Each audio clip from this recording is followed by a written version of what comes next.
song.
I see the sign, I go, let's call the band first and Tyndall. And it was like, ha ha ha. Wasn't even like a thing.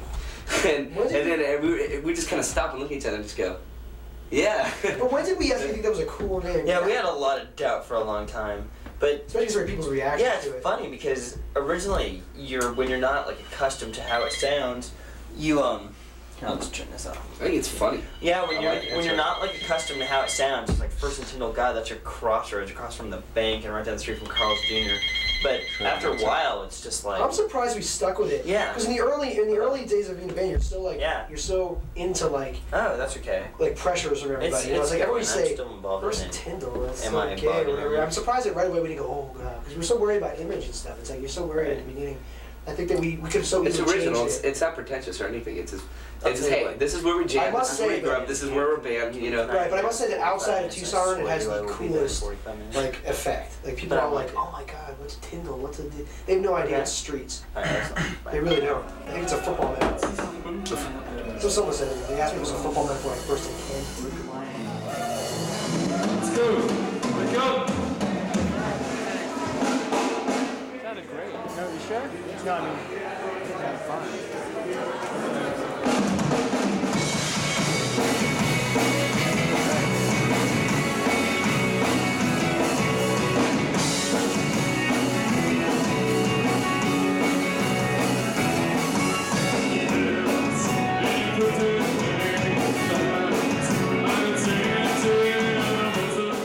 You have to have a different frame of mind when you go out there. You have to just be like, you are an actor, you're a performer, you're not yourself. You are a representative of a band, you're as much of an actor as like a person in a movie. You're not you anymore. I wouldn't say that. I mean, you are you, but you have to do things to entertain. You can't just sit up there. Thank God, thank God. But you have to do things that you wouldn't normally do to be entertaining. Because if I stood up there and never spoke a word because I'm shy, then our shows would be boring as hell.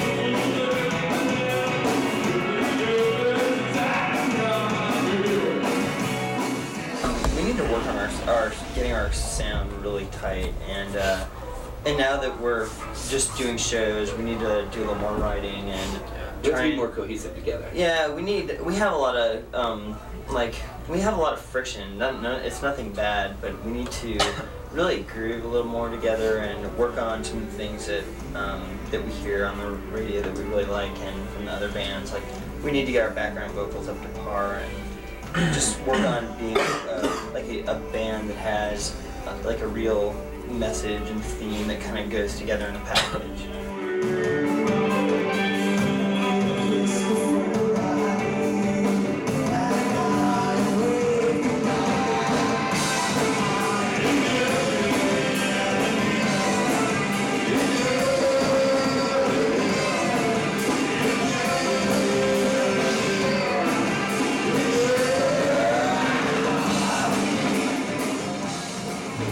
like I think that we do like all like live through the music. I mean, even though like say I didn't write the lyrics to something or whatever or date whatever, it's just like through time it grows on you, and then you get your own feeling of what it is, and it becomes you.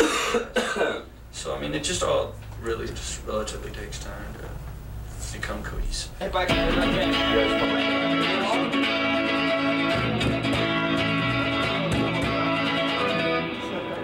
It was awesome. Are we gonna move on? Or Hey, Dave, you ready? Yeah. You're ready. Don't sound so excited.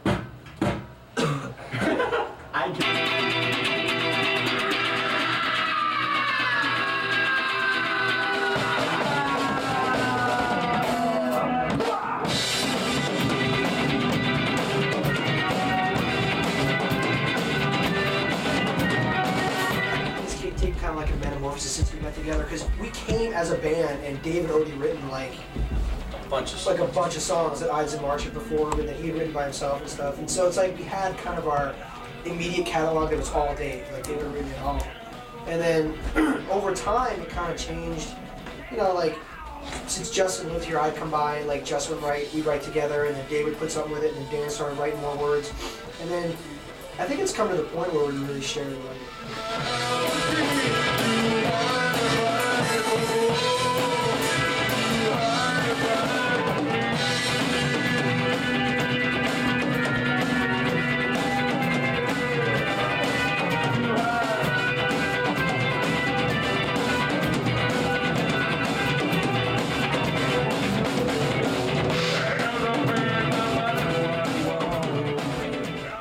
See, the whole thing is that these guys, they never thought that I was that into it as much as they are, but like I have no musical training whatsoever. Like I couldn't read a note to save my life, and I've had no training whatsoever. And so I take, I guess, a layman's approach to everything. I mean, I guess I take pride in my lyrics, and I basically play everything by ear. I've always like sung by myself, but I've never structurally sang like in a group or chorus or whatever. And you know, I mean, I was a big shower singer.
all the time of him coming into the other room in the kitchen, like when we're eating or something like that, and just go, "Oh, guys, by the way, we forgot to turn on the DAT." Now Yeah, it could have been anything. I mean, we were on that edge all the time. I don't think there was was so any. ridiculous. Yeah, I don't think there was any Or moment. like Simpty tracks didn't lock again. I know. Yeah, we had to we re-record lost the songs. track. It's like you would get something great.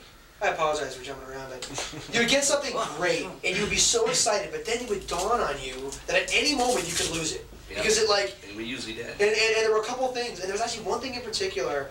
Great thing. The backup vocals on Great Things, and it went so The well. whole song is perfect. And of all the songs, we kind of made a joke about it in the kitchen, in the studio. We were like, you know, we've lost all this, we've lost all that, but we haven't lost Great Things.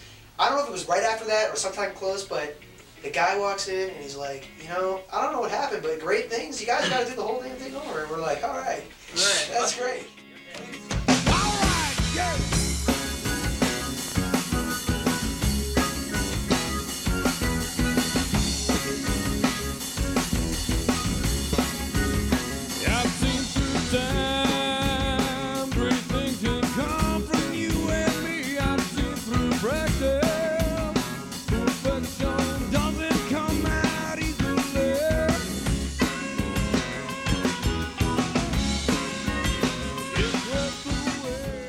How would I handle instant fame? I don't know what I would do. I would probably Get an earring. get another earring. I'd get a tattoo. Buy some good I'd get hi-hats. I thought I'd we got get you some- two when we get signed. Exactly, that's instant fame. Yeah, that's true. Okay, I'd get a tattoo of First and Tyndall somewhere, probably like on my forehead. And then instant fame. I don't know. That's really weird. I can tell I'd you. make a lot of new friends. That'd be a good one. Yeah, we I don't know. Instant fame? 'Cause you Oh, don't it'd think- fucking go to my head. That's what I was just gonna say. Oh, I want to know how. No, don't beat around the bush now. No, I am. Instant monetary success or instant popularity?